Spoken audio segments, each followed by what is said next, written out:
Hi everybody, welcome back to Leading Edge. My name is Tim Schneider with Aegis Learning, and this is our series about meetings you need and some that you don't. And today we're going to talk about one-on-one meetings. Now this will probably carry over a little bit into two parts, but I'll make the case always that the most important meeting that you can have is a one-on-one meeting with your immediate direct reports. Those meetings are absolutely priceless. I mean, I don't believe certainly in a lot of magic wands or silver bullets when it comes to leadership, but a one-on-one meeting is really, really close. Now, I'm going to make the case, and I'll tell you why they're so critically important. And then I'll also debunk one of the common things I hear back when we try to get people to do them. And then a little bit later, we'll talk about the architecture and how those meetings should unfold. Now, first of all, the one-on-one meeting gives you a unique opportunity to build rapport with your team member. If your relationship depth is not as strong as it can be, this is the great place to do it. Ask about the kids, ask about their weekend, all that stuff. It's also a tremendous place to solicit their ideas and their input. I'll tell you that you have between 48 and 52% of your team that will not feel comfortable and probably will not speak up in a group environment and provide input and ideas.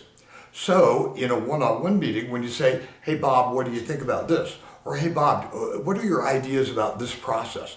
You are much more likely to get 100% participation from everybody you have out there.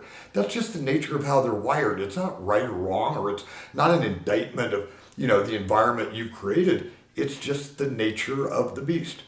The one-on-one meeting also gives us a format to talk about developmental things that we often, will identify it in their annual review or something like that, but then we never really follow up. Here's a place where we can follow up and talk about, well, how are you doing with, going back to school? How are you doing about learning this new skill? How are you doing on changing your communication approach and pattern? We can follow up and talk about that. And the other great thing about a one-on-one is it allows me to defer some of, not all, but some of my regular interruptions. And what that sounds like and what that looks like is a team member comes and says, hey, Tim, do you have a minute? My response is going to be, I do, but can this wait until our one-on-one meeting? If the answer is yes, then we're going to defer that to them, and they're going to learn that moving forward. Now, if the answer is no, I'm going to absolutely make time and talk to them right now. Now, the one thing I wanted to debunk really up front about one-on-one meetings, and God, I hear it all the time. I heard it as recently as like 2 weeks ago. I don't need a one-on-one meeting because I see them all the time. I talk to them all the time, and when they need me, I'm always available, and we're always interacting, so I don't need a one-on-one meeting. That is utter crapola, sorry. The one-on-one meeting is so specific and so unique. It's not about operational stuff. It's not transactional. And it really does allow an opportunity to have a significantly different dialogue. If you're out there talking to your team all the time, great, good for you, outstanding. If you're available all the time, good for you, outstanding. But it does not take the place of a one-on-one meeting. Now, when we're together again, we're going to talk about the architecture of a one-on-one meeting a little bit, how to set them up and times and things like that.